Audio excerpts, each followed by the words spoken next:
So recently, thousands of Palestinian protesters gathered for the annual March of the Great Return, where they protest Israel's illegal occupation of the West Bank and Gaza. Now, this took a turn for the worse. It got incredibly violent, and when I say it got incredibly violent, I mean the Israeli military brutalized peaceful protesters and ended up killing multiple people. So this Common Dreams headline pretty much sums it up really well. As March of Great Return begins, Israeli forces gunned down Palestinian protesters along Gaza border.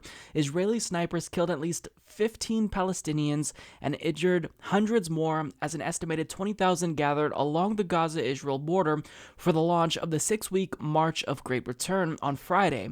Now a bit of clarification, since this article was published, the death count has actually risen to 17, and come to find out, there are now reports that Israel shot as many as 700 protesters. 700 peaceful protesters.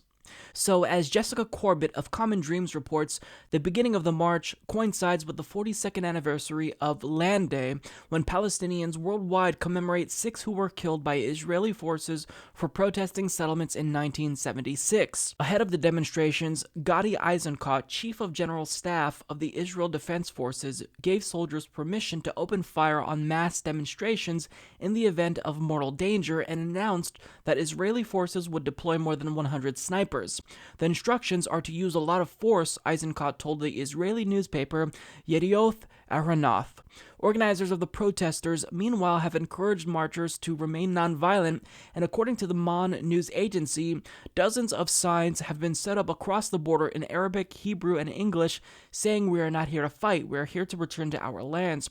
Palestinian protesters have set up tents along the border, and demonstrations are slated to continue through May 15th, Reuters reports, the day the Palestinians call the Nakba, or catastrophe, marking the displacement of hundreds of thousands of Palestinians in the conflict surrounding the creation of Israel in 1948. And May 15th also happens to be the day that the United States will be opening their embassy in Israel, which further fans the flames. So, this is absolutely unacceptable, and as usual, Israel is basically alleging that this was justified because they weren't peaceful after all. So the Israeli government released a video showing men with assault rifles trying to break Israel's fence, and one person was actually shot while running away with a car tire. Now, they claim that shooting someone in the back while they were running away with a car tire was justified because oftentimes protesters will light car tires on fire and roll them towards the Israeli military. Now, was that person actually planning to do that? We don't know. Was the car tire on fire? No. They were shot in the back as they were running away. Now, additionally, they claim that there were 2 men with assault rifles who were trying to break Israel's fence. And a lot of people are actually taking Israel's side because a few people out of the thousands upon thousands were menaces.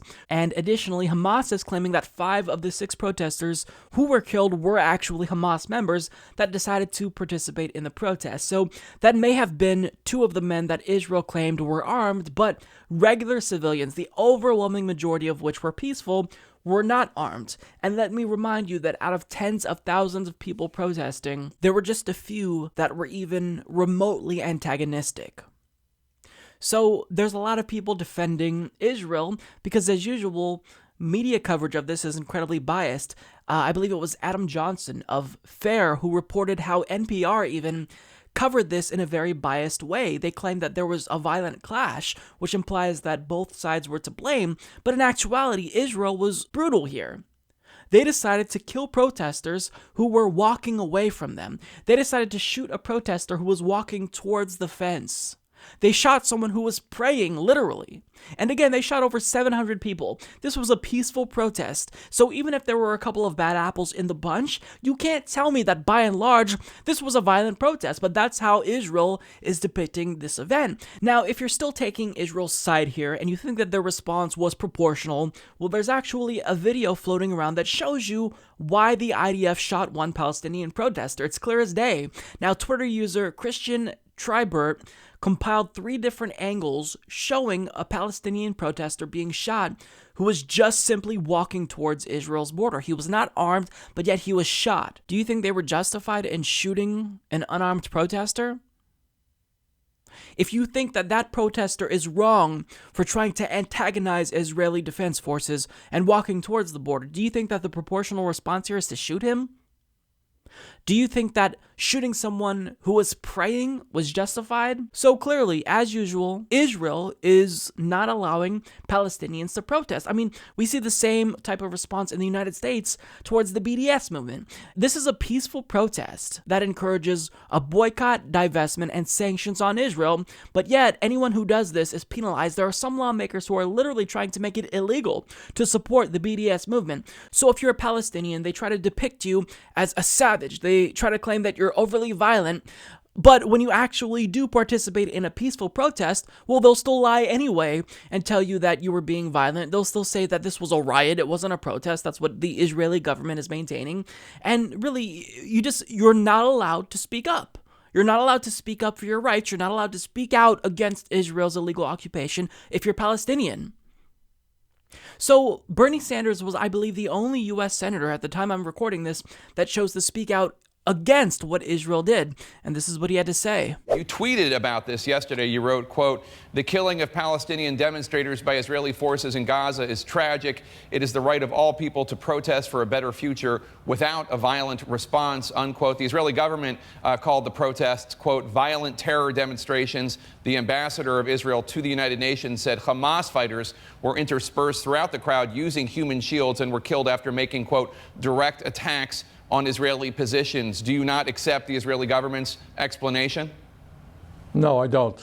I think from what my understanding is you have tens and tens of thousands of people who are engaged in a nonviolent protest. I believe now 15 or 20 people, Palestinians, have been killed and many, many others have been wounded. So I think it's a difficult situation. But my assessment is that Israel overreacted on that. But again, the bottom line here is that the United States of America has got to be involved in dealing with the terrible tragedy in Gaza. You know, whether it is Syria, whether it's Yemen, whether it is Gaza, we're looking at the need for the international community led by the United States to deal with that situation. Gaza is a disaster right now. Youth unemployment is off the charts, and we're going to continue to see those kinds of demonstrations and protests unless the world community recognizes the problem in Gaza and brings the Israelis and the Palestinians together to start addressing those problems. So I'm glad that Bernie Sanders is taking a strong stand here, and he's condemning what the Israeli government is maintaining, because they're just lying at this point. And you really don't see a lot about this. Even a lot of activists who are progressive don't speak out. And there was a great piece in The Intercept by Mehdi Hassan, who basically coined the term PEP, progressive except for Palestine, because there's a lot of progressives who economically, they are progressive. They check all the boxes, Medicare for all, $15 minimum wage, but they won't really speak out against Israel's war crimes and the brutalization of peaceful protesters like we see here clearly. And is this the first time that peaceful protesters have been brutalized during the March for Great Return? No, it's not. And yet progressives like Elizabeth Warren, they don't really speak out. Now, if I'm wrong, I'll give you an update at the bottom of the screen with her statement.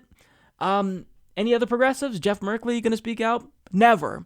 It's never the case that they speak out against what Israel is doing. It's because they're progressive on every issue with the exception of Palestine. Now, Bernie Sanders, he's not necessarily exempt from this because he's been pretty bad on the issue as well. He doesn't support BDS. In fact, during a 2014 town hall when Israel was bombing Gaza and they killed hundreds of civilians, his response was that Israel has the right to defend itself. So certainly, we've dragged Bernie along to the correct position, but this is going to continue to happen unless the United States, an ally of Israel who has a lot of sway and influence over what the Israeli government does, takes a strong stand. But we're rewarding them. We are opening our embassy in Jerusalem, rewarding them. So unless the United States tells them to stop, this will continue. Support this podcast by becoming a patron at patreon.com/Humanist Report.